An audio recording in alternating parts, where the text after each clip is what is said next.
रूस और यूक्रेन के बीच युद्ध शुरू हो चुका है। ऐसे में जो लोग यूक्रेन में फंसे हुए थे, उनको भारत वापस लाने के लिए उनके परिजन लगातार परेशान थे। छतरपुर में भी नए मोहल्ले का एक परिवार अपने बेटे की सकुशल वापसी के लिए काफी चिंतित था। अंततः गुरुवार को आसिफ सकुशल अपने घर वापस लौट आया। जैसे ही सुबह रेलवे स्टेशन पर आसिफ की ट्रेन आई, उनके माता प्रताप वहां उसे लेने के लिए पहले से ही मौजूद थे। आसिफ की मां ने बताया कि वह रात भर सो नहीं सके और सुबह 4 बजे से जगकर रेलवे स्टेशन के लिए तैयार हो चुकी थीं।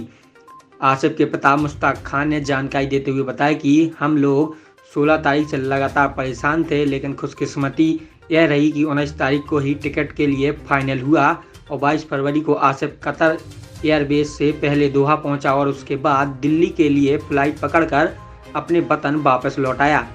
वहां से ट्रेन के माध्यम से जैसे ही छतरपुर पहुंचा, परिवारजनों की खुशियों का ठिकाना नहीं रहा। हालांकि आसिफ का कहना है कि खुशी है कि वह समय से लौट आया, लेकिन उसे इस बात का दुख है कि युद्ध शुरू हो गया और उसके बहुत सारे साथी अभी भी यूक्रेन में फंसे हुए हैं। आसिफ को अब अपनी पढ़ाई की चिंता भी सता रही है, क्योंकि अगर युद्ध लंबा खिंच गया तो अप्रैल मई में होने वाले उसके परीक्षाएं भी टल सकती हैं, क्योंकि एमबीबीएस का फाइनल सेमेस्टर चल रहा है और डिग्री कंप्लीट होने वाली है। ऐसे में यह परेशानी की बात है। हालांकि आसिफ का कहना है कि इंडियन एम्बेसी सरकार से बातचीत करके इस मामले में कोई ना कोई सकारात्मक कदम जरूर उठाएगी। अभी एक बार पहले जो खबर हमने सुनी है कि यूक्रेन में बमबारी शुरू हो गई है, तो हम ईश्वर का बहुत ही धन्यवाद करेंगे कि हमारा बच्चा सकुशल आ गया। हम लोग बहुत परेशान थे और हम और जो बच्चे फंसे हुए हैं उन लोगों के लिए ईश्वर से बहुत दुआ कर रहे हैं कि हमारे बच्चों के मित्र फंसे हुए हैं। अभी थोड़ी देर पहले मतलब ख़राब न्यूज़ यूक्रेन से आई है, तो उन लोगों की हम लोग दुआ कर रहे हैं कि बच्चे हमारे सकुशल सब बच्चे आ जाएँ। अभी आसिफ के काफ़ी दोस्त फंसे हैं, हमारे उनके फादर वगैरह से भी दोस्ती अच्छी हो गई थी उन लोगों से, तो हम लोगों को बहुत टेंशन हो गया। आसिफ के आने की जितनी खुशी है उतनी में उन बच्चों के लिए बहुत दुआ कर रहे हैं हम लोग कि वो बच्चे हमारे जल्दी आ जाएँ घर पे। नहीं, हम आसिफ को तो पहले शुरू से कह रहे थे कि आसिफ आप आ जाइए। तो वो क्या कह रहा, परीक्षाएँ इस साल परीक्षाएँ भी उसकी, तो परीक्षाओं की टेंशन थी, तो वो कन्फ्यूज हो रहा था कि ऑफलाइन चलेंगी कि ऑनलाइन चलेंगी, हमारा भविष्य क्या होगा, क्योंकि इसका लास्ट सेमेस्टर है। तो फिर जब वो दूसरी बार एडवाइजरी जारी हुई तो ऐसा आसिफ ने तत्काल टिकट बुक कर लिया।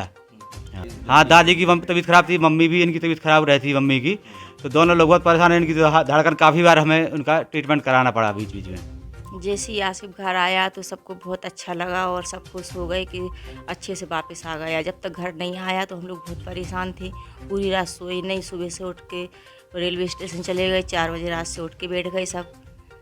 आज सुनने में आ रहा है बड़े टाइम से वापस आ गया। हाँ, बहुत टाइम से अच्छे से सही टाइम से वापस आ गया।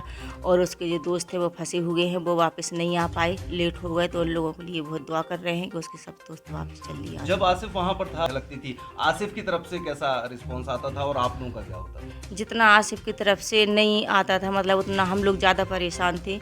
जो 16 तारीख का दिन था वो हम लोगों के लिए बहुत ज़्यादा वो वैसा था, रात भर सोए नहीं, हम लोग चिंता में रहे कि पता नहीं आज कुछ होने वाला है। तो जब आपको पता चला कि फाइनली वहाँ से निकल आया है, फ्लाइट में बैठ गया है, फिर क्या स्थिति थी जब तक घर नहीं आ गया? जब तक घर नहीं आ गया, जब तक टेंशन में थे हम लोग।